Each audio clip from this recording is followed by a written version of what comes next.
Welcome to WANcast, where we celebrate the voices, stories, and impact of women in the affordable housing industry and beyond. I'm your host, Ashley Northcutt, and today we're diving into an inspiring conversation with Jean Dahlquist, a networking powerhouse and outspoken star in the affordable housing industry. Jean is a member of the originations team, where she expertly analyzes and completes due diligence for LIHTC deals across the West Coast, Hawaii, Colorado, Arizona, Montana, and Nevada. Her role demands not only financial acumen and risk evaluation, but also the ability to coordinate seamlessly with diverse stakeholders from developers to investors and public sector partners. Jean's ability to build and maintain strong relationships has been a cornerstone of her success. From her working third shift at the Wisconsin State Fair to her time as a law enforcement officer in the Coast Guard, Jean has consistently leveraged her knack for connecting with people to navigate new challenges and opportunities.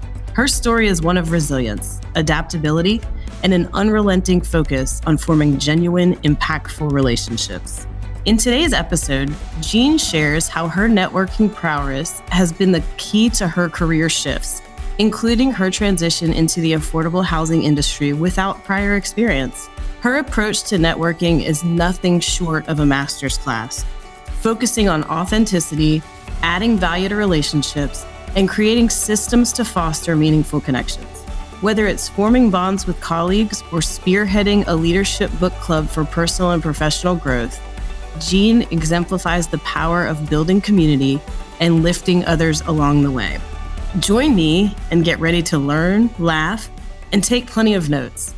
All right, we are so excited to have Jean here today. How are you, Jean? I'm doing good. I'm actually talking to someone. I'm not looking at numbers. That's the favorite part of the day. So I'm doing good.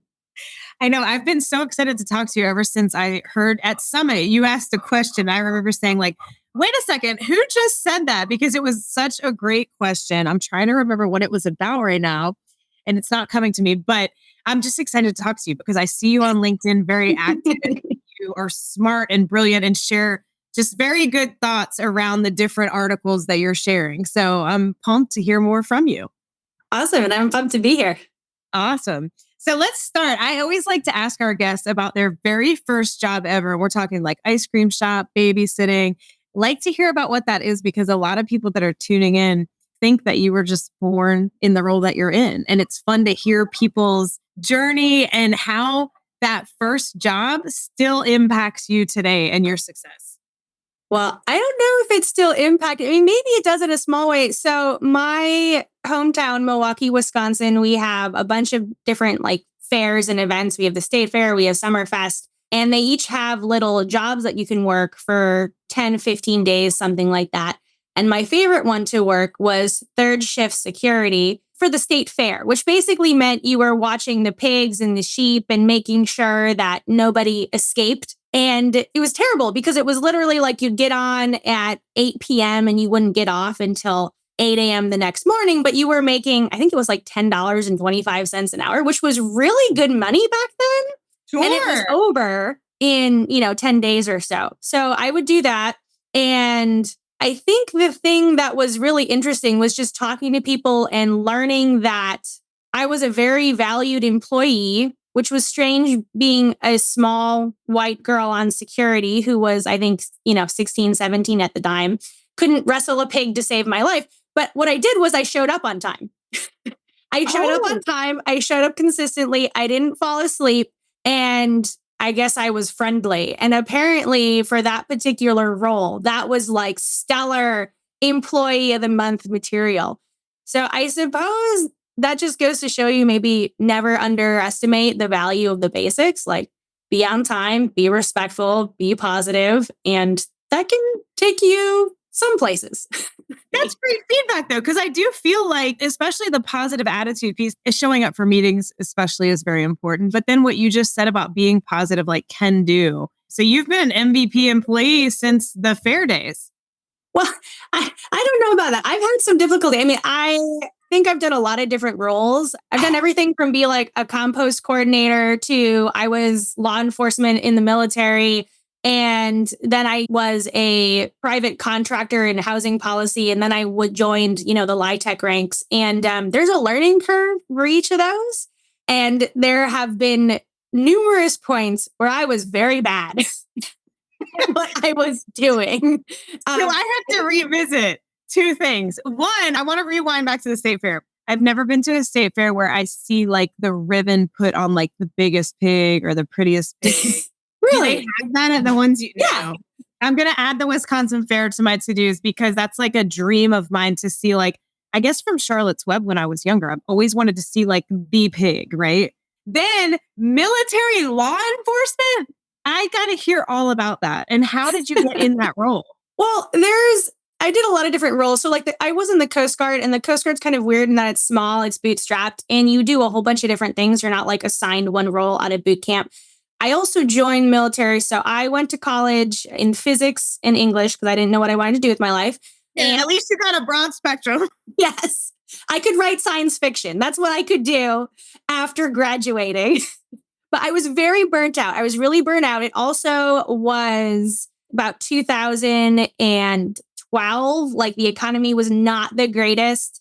I had been an egghead my entire life, had never done anything, had never, seen anything. I think I went to 5 parties in college and I was like, I want to do something. And so I thought I'll join the military, see the world, have a stable paycheck, take a break. And that's kind of what I did. I didn't expect to end up in law enforcement. It's kind of, you get assigned to your stations at a boot camp very randomly.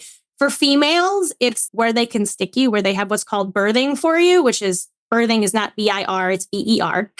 So it's not like that. And you don't actually have a lot of female birthing on big ships out in the middle of the ocean, which is what I wanted to do. So I ended up in Portland at a small station. And the predominant mission there, aside from fixing the boats, is doing law enforcement. So anywhere there's an international waterway, you're going to have enforcement to make sure that the international people are doing what they're supposed to, ensuring that the shipping is going according to plan. For example, we had protests of a longshoreman for a while, and part of our job was to make sure that they didn't get hurt. Because a boat can't stop. You can't just put your boat in front of another boat. There's no, there's a channel. It's huge. It can't stop. So you have to make sure that they get out of the way. So that type of stuff. But you have this really cool training program. You go to Charleston, they have like people who are like congressional guards in ICE, like they've killed multiple people. Like one of the guys was like, I carry this bullet around. This is when I like left the police force because I was realizing I was losing my humanity because like this person was dying and I didn't shake his hand. So I like took a bullet, and he had it. He's like, I took this bullet and I made a keychain so I can remind myself to be a human being. Wow. And like you learn from them as to kind of what to do, which the main thing they do is at a certain point, they like stick you in this room with like these really big guys in red padding. And they basically come at you until you like snap and defend yourself. And that's actually like the biggest part of the whole training is to like make sure that you have like it. And you do. And like that fire, I can tell just from knowing you a short time, that fire is in you, whether it's defending yourself, I guess, in this red room that I'm scared to death of. But I need to thank you for your service. And I just think that's ultimate, being in law enforcement as a woman in the Coast Guard. They definitely saw something in you. So then you go from that and being trained by people like that to affordable housing, which is much more humanity focused, I would say. Yes. Like low key. It's a little lower key. Little lower key. So that's a good way to put it. So how would you describe getting from, you went to college, then you go to the Army, is it Coast Guard, I should say. Yep. Now you've obviously had to network. How has networking played in your success in managing low-income housing deals across diverse geographic area, considering that you didn't start in this, but here you are now? So we want to hear that story. It's really interesting changing careers. I mean, when I got out of the Coast Guard, I had been in for 6.5 years. I was like nearing 30, if not 30, and I had no experience in the housing industry or the LIHTC space. And actually, if we back up a little bit, I was even switching housing careers because I was targeted towards housing policy. And I had networked my first job out of that. I went to a conference, and anybody who asked an interesting question, I decided to talk to. And that's how I met my mentor, who not only hired me, but then gave me numerous jobs with other people. So I was very well known in the housing policy community here. And then I had a couple things happen. One, I had a kid and discovered that that was much more expensive than I initially anticipated. Two, I ended up, through being pregnant, developing a disability, which is also very expensive. I'm a type 1 diabetic. So if you don't know anything about that, you have some medical supplies, you don't have them, you die. So that was also a very big life-changing moment. And I discovered I needed something a little bit maybe more stable, something that had maybe a bit more of a career progression than the policy world. And so I had heard about affordable housing through a couple friends. And I, within, say, about 4 months, completely switched and had a job at NEF. That's amazing. And I want to reiterate to everyone listening what you said is that you went to conferences and anybody that in the audience asked a question, you approached them later to start getting to know them. So there's just so many layers. It's really hard to think about this sequentially. But if I back up even more, I had a very unique high school experience. I had a unique high school experience in that I went to an arts magnet school. And the interesting thing about an arts magnet school, aside from the fact that everything else is underfunded and, my math skills are really terrible and all this other stuff.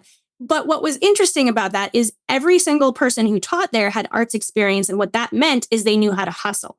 And so they would get in and they'd say, hey, look, it's not about who you are, how sparkly a personality you are, or anything like that. No one's going to instantly recognize you. You have to get out there. And so from a very early age, they were talking to us about, here's how you go to a conference. Here's how you meet people. And not only that, but how to follow up. So, you meet all these people at a conference. How do you keep track of them? What do you try to remember about them? How do you follow up after that? What's the appropriate time limit? So about 1 to 2 days, even just throwing out a note of saying, hey, it was wonderful to meet you. I loved hearing about X. And then kind of keeping that Rolodex on file and thinking about how to add value to somebody who is way more experienced than you. Because no one actually wants to go and help someone when it sounds like a lot of work. And so at that level, a lot of what you do is you're listening. You're listening, you take an interest, you really kind of enjoy hearing from them. And people like to talk about everything that they've gone through. That's part of the reason I'm here, right? Is I like to talk about myself. I freely admit it. And so do a lot of other people. And so you can really make use of that. And then from that, it's like that game where you're what celebrity is connected to what other person. You can start forming those chains to get to where you need to get to. But you need to have that. I want to say Rolodex because I actually have a Rolodex because I love them. I don't know what the new word is. No, I just said that the other day and someone was like, what is that? Yeah. I wish everyone had this on video because this is but she just brought the Rolodex front and center. We're going to have a picture of you with that when we announce Wandcast for this. So did you start in an Excel or you just started taking business cards, putting them into your Rolodex and that's how you keep it? Yeah. So that's the most organized way for you to this day. I also use LinkedIn if someone's on it. I like it because there's pictures. And that's a big thing for me is I'm actually pretty terrible about names unless I come up with a really silly mnemonic to help me remember someone's names. But if it's on LinkedIn, and especially if you have so I love to do this. I love to have a conversation with someone on LinkedIn where you say, hey, thank you, for seeing you at this conference. I love talking about blank. Because then when I think 6 months later, oh gosh, there was a person at this conference and we talked about X, I can search X. And then I'm like, oh yeah, it's Ashley. And Ashley looks like this. And it all starts coming back. So it's either the Rolodex or LinkedIn. LinkedIn is also beneficial if you ever switch jobs because you don't lose all of your work contacts when you lose your work email. Not that I'm planning on switching jobs, but I like to have contingency plans. I think you're exactly right. And one of my best talents that I will boast about all day long is that I love to get to know people. And I remember the weirdest, I'll remember so many conversations about what someone told me. And a lot of times people are like, how do you connect with people? And you've already hit the nail on the head.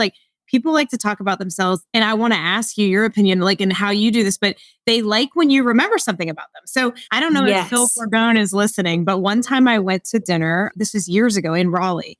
We were out there for a meeting and he had already looked at the menu beforehand and picked out his dessert. And at this time in my career, I was very young. I was like, that fascinated me that he planned that far in advance. So anyway, I wrote to him years later and told him that dessert and talked to him about his parents. And he could not believe that I remembered that. But to this day, we're friendly when we see each other because of that. So what are some tips and tricks? Because people often ask me, I try, if someone tells me they have 2 children, I'm going to check on their children next time I talk to them. If I know someone's birthday, I write them a quick birthday. If I know they're a Kansas City Chiefs fan, I'll remember that and write to them when there's a good game. What are some little tricks you do to keep in touch with people? I think I often try to think of ways that are not directly related to work that I can reach out to them and talk about. Juan is actually great for that because it's not work, but it is excellent for that. Yes. Yes. So you could be like, oh, were you at the latest happy hour? I missed seeing you there. But there's other things like for me, my shtick is that I do a lot of policy and advocacy work. I also work with a lot of students as they're coming out of PSU. So I try to provide value in, hey, are you looking for a new employee? Here's some students I would really recommend. Or let me try to provide you with a connection that would benefit you, even if it doesn't benefit me. Like, oh, I saw this article. I thought you'd be really interested in it. I mean, that also goes towards the people that I tend to connect best with are people who are also policy nerds or up to date on the news or posting things on LinkedIn and stuff like that. But I think the biggest thing is that you want to touch base on things that aren't work from time to time so that it is less of a transactional relationship. And every time you write to them, they're not thinking, what do they want?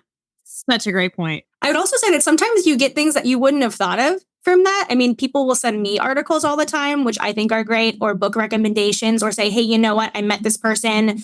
They're really fun. I think you should meet them. And sometimes I don't even know who they are. I'm just like, okay, we'll go to a coffee shop and I'll be like, oh, you actually work for so-and-so. Like we could work together.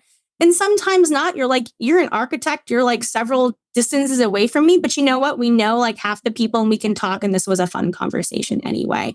And I think the theme there is, I mean, you mentioned it earlier when you were meeting people and figuring out how do I bring this person value? Like you're continuing to bring value to people in many different facets, and that gets attention, which is great for networking. Exactly. Yep. Can you share an example where your networking efforts directly influenced your career path?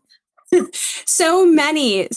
But I think the most deliberate example was how I got my job at NEF was when I was like, okay, I need to make a career switch. And I also knew that I didn't have the resume. I was only, I'd only been in housing policy for about 3 years, and that didn't actually really matter that much. My background was a military physics major. That also didn't matter. And so the only thing I really had was my ability to talk to people. So I started with the school network. I made friends within school, not just the students, but my professors. So I'm really good friends with the head of the real estate program. So I said, hey, who do you think I should talk to? She gave me a list of 4 names. And one of those, I said, I'm looking to get a job. How often do you think I should have informational interviews? And he said, you need to try to have 15 a month. I cannot emphasize enough informational interviews. So I'm so glad that you're putting that nugget out there. And I think that was the thing is I had to talk to so many people. And I literally tried to have 15 a month. Each person, it was a conversation. And then it was, can you give me another 3 people to talk to? And the funny thing is when I finally started talking to, so I had 3 prospects from that. I had Enterprise, I had NEF, I had Umpqua Bank.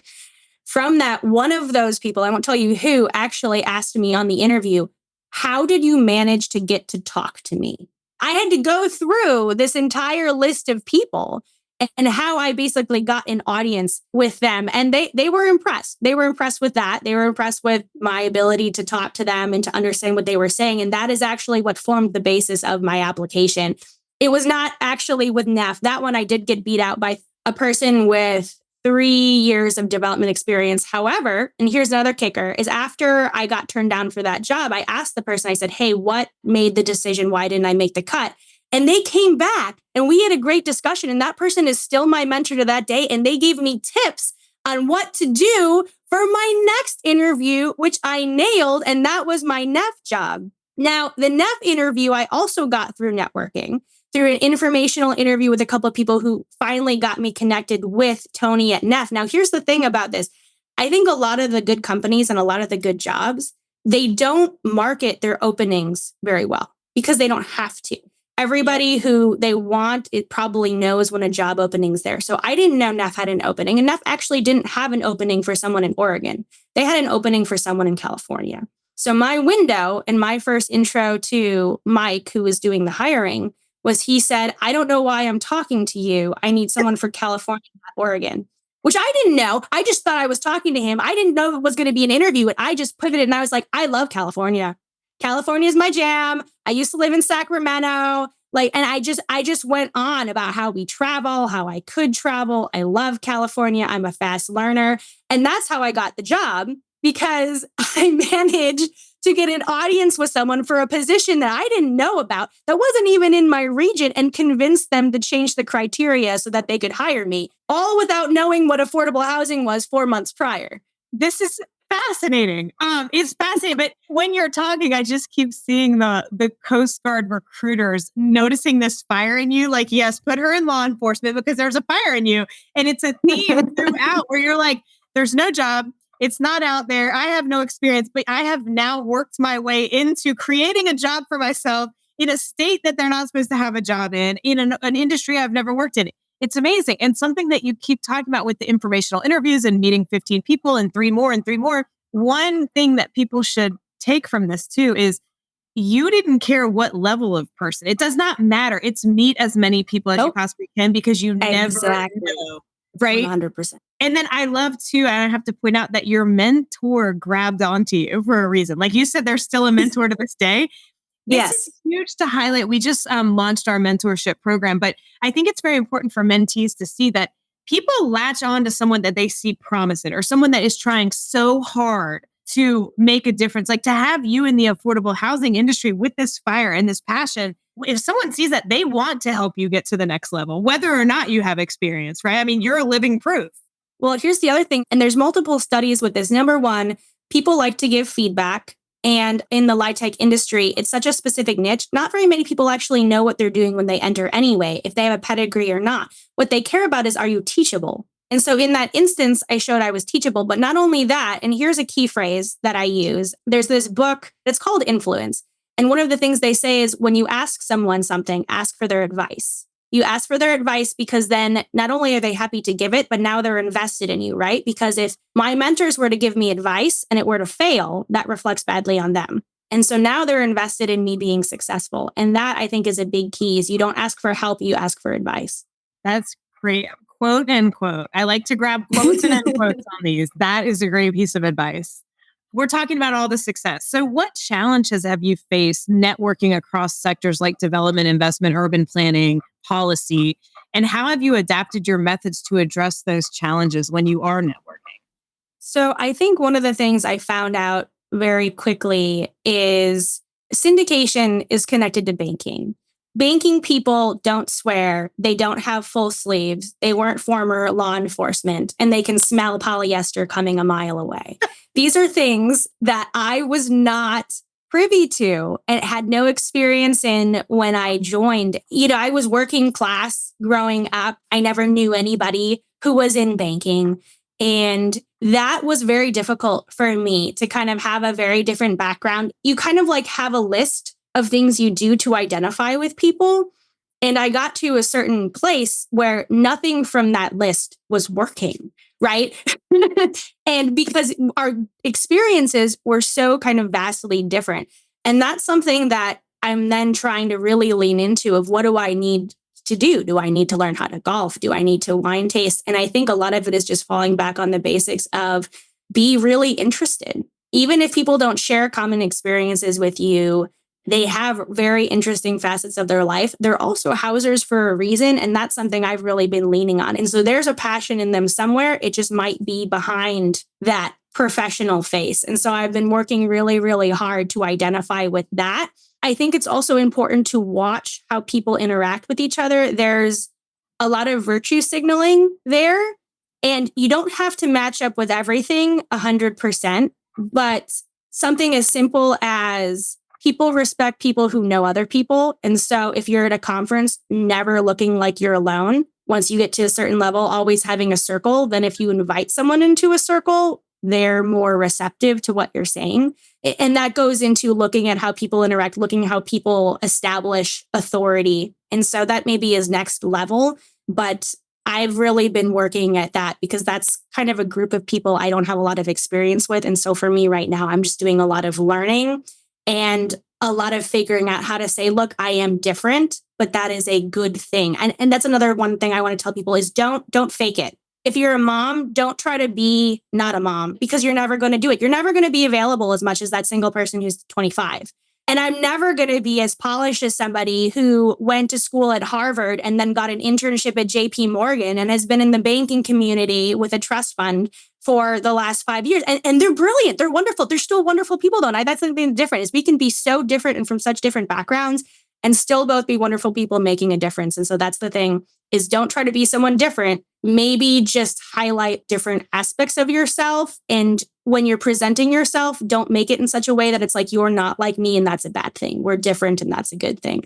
One thing we talk so much about at WAN is you are dealing with such a vast array of people in this industry.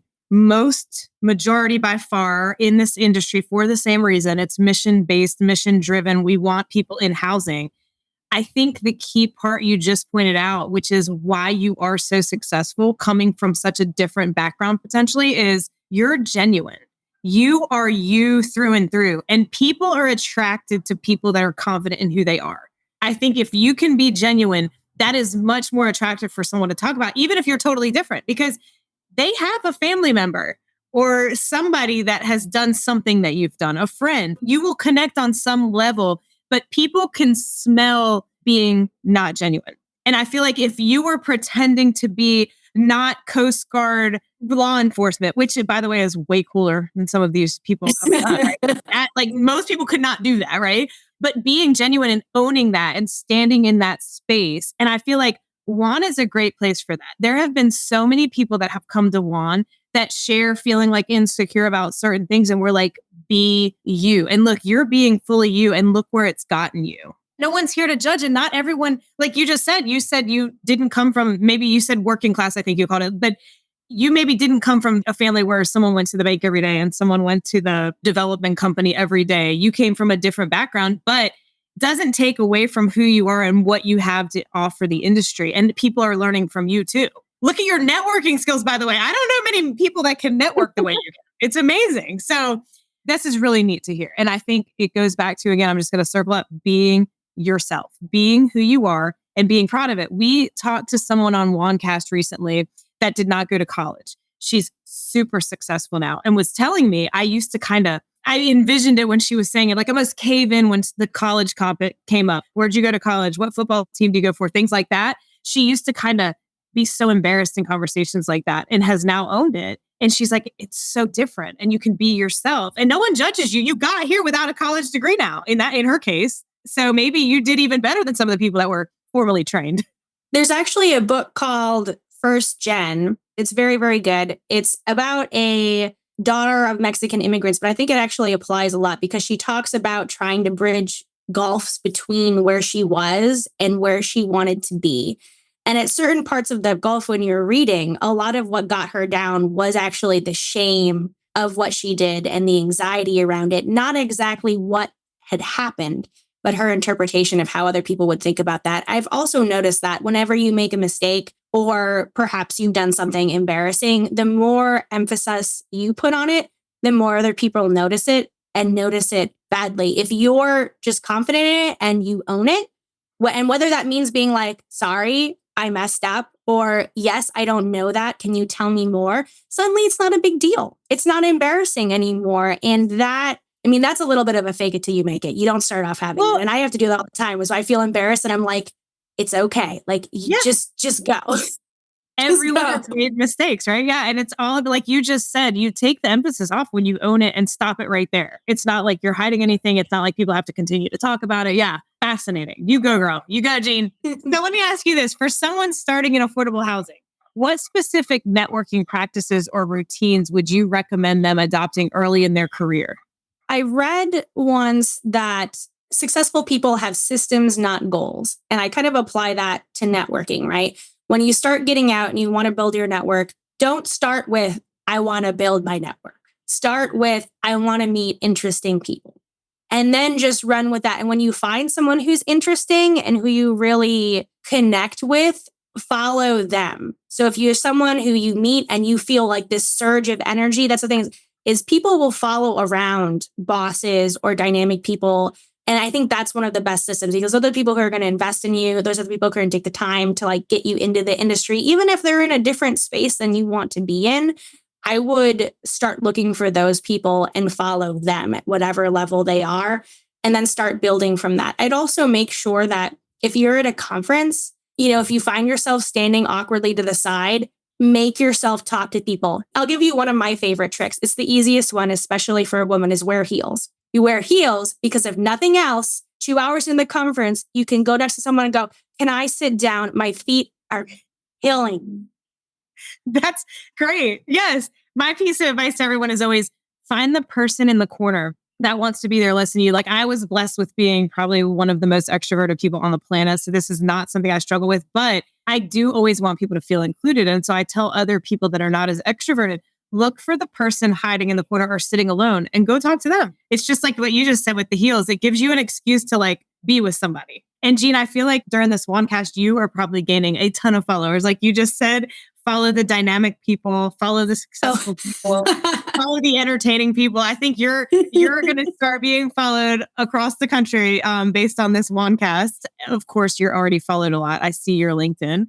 What is your best piece of life advice in general? This is a sneak question. I actually stole it from my husband and I've adapted it. He's a referee. He's a basketball referee. He was with an assigner once and they were talking about how to build yourself as a referee. And I don't know if you know this, but a lot of referees are really not the greatest people on the planet. Like they're a referee for a reason. My husband's an exception. And the assigner told him, hey, look, if you're an asshole, don't lie to me. Be the best asshole you can be.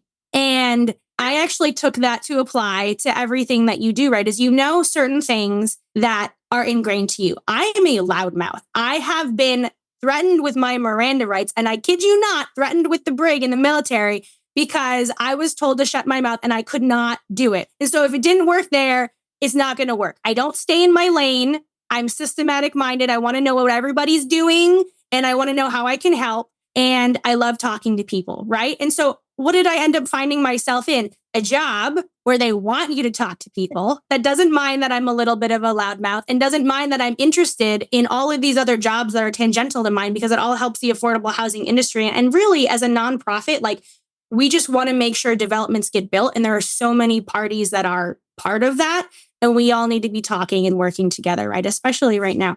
And so if you find what makes you you, and yes, be respectful, learn from people. I do listen, believe it or not, to other people from time to time, but kind of embrace it because you're not going to be doing yourself any favors by shutting those things down. You might be able to do it for a while, but then you're going to end up in a role where you're fighting your nature the entire time and you're not going to succeed as well as you could have if you kind of embraced those things that are really intrinsic to who you are. So whether that's you're an asshole or a loudmouth or a gossip, I'm a terrible gossip. And it works in the affordable industry. I'm like, did you hear about so-and-so and what they're doing over here and what's happening over here and like the federal government? And like, it all comes into play, right? And so if you are honest with that, then the right jobs will find you. It all goes back to being so genuine. You know what I mean? It really does. It all goes back to, because think when you wake up on a Monday morning and based on the job you just explained and how we call it NEF in this world, but do y'all call it NEF internally? I think it's kind of by region. Okay. I think on the West Coast, we say NEF. Okay, so NEF and NEF for anyone listening from the East Coast or down here in Atlanta where we say NEF.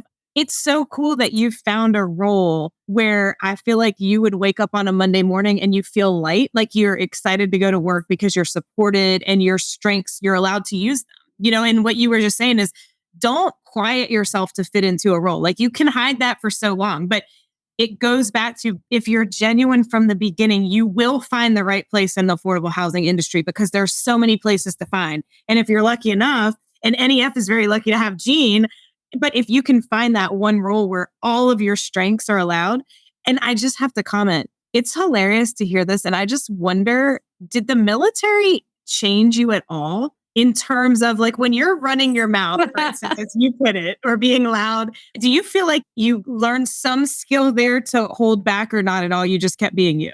There were some things that changed and some things that didn't. I think me being an egghead, and I had been in situations before that were not like really high stakes, but I had tried being, say, like a volunteer firefighter, or I played sports.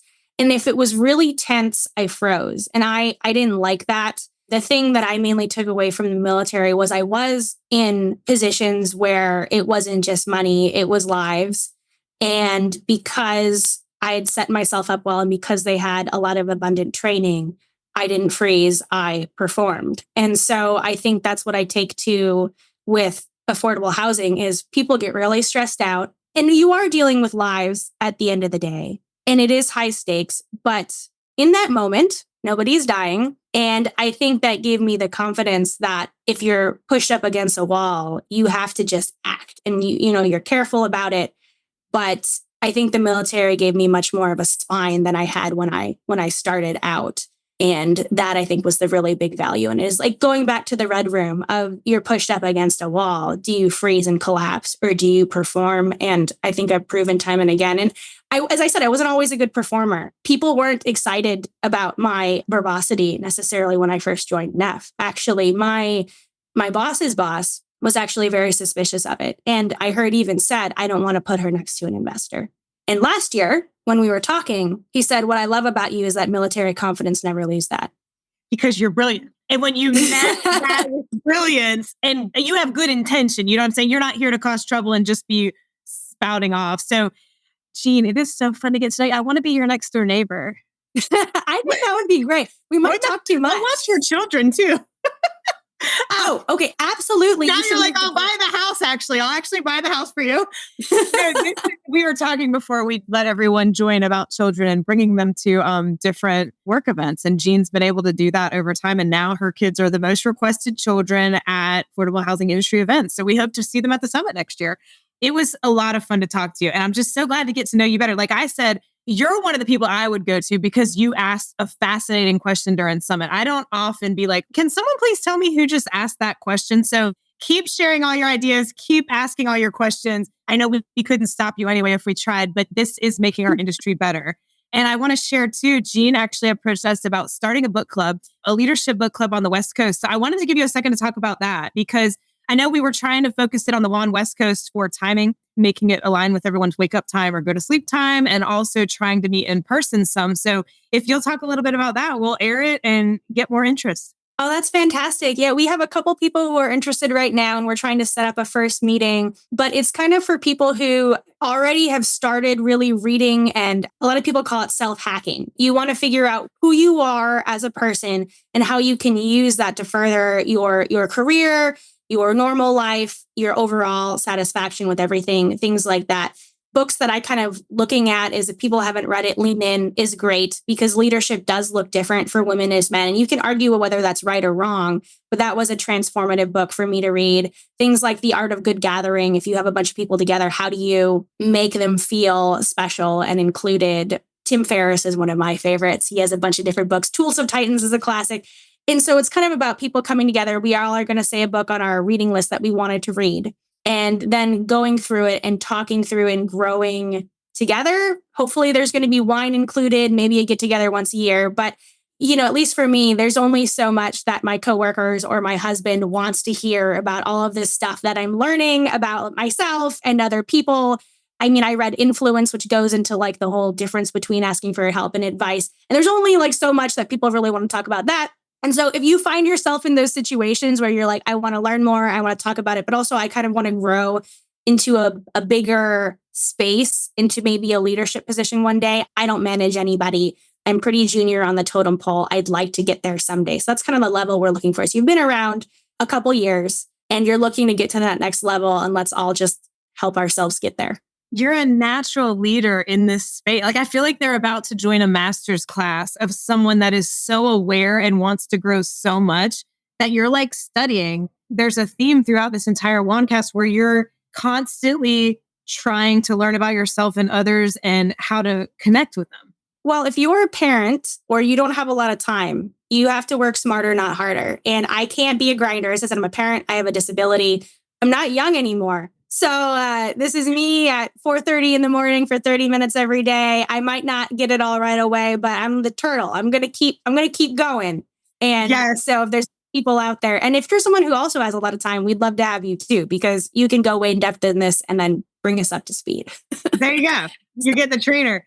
Well, this is amazing. And thank you for all you bring to WAN. And thank you for the industry. I mean, I say this to different people, but I'm just so grateful that you chose affordable housing industry. And I'm so thankful that you're part of WAN because you can already see it in the short time that I've known you, that you are here to move and shake. Well, I think that's the thing. I love housers. I'm actually an introvert, but housers are just such wonderful people, yourself included. And I'm so happy that WAN's here. I think it really filled a void that was there, not only in the industry, but in my personal life. I mean, to go to a conference and to feel so comfortable and to have people walking around in spandex, it was kind of like, why aren't we leaders in more places? This is how every conference should be. And, it's all about us coming into our power and making that happen. And I absolutely love that. So I wanted to thank you for taking such a lead in that and making this come to fruition. I also just wanted to reemphasize that I think it's easy hearing people talk about feeling successful and feeling confident. And I wanted to reemphasize that I started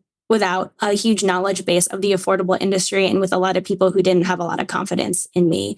And so you're going to be in places where you feel stuck or you feel like you don't know people or you feel like you don't know who to ask for help. And I think that's where good friends come in the industry and without, as where good spouses or partners or parents come in. And so that if you're feeling kind of in that position to not really be discouraged, and that's also what like WAN is for, right? Is if someone is a little stuck, of getting a resource that can talk to them in a way that resonates to help get people unstuck. Nailed it. You nailed it. And I have chills. Like, that was very kind of you to share. And it means the world. We have amazing people that I swear every time we open a new chapter, I'm like, wait, there's more of us in this space Yes. too. It's like, Yes.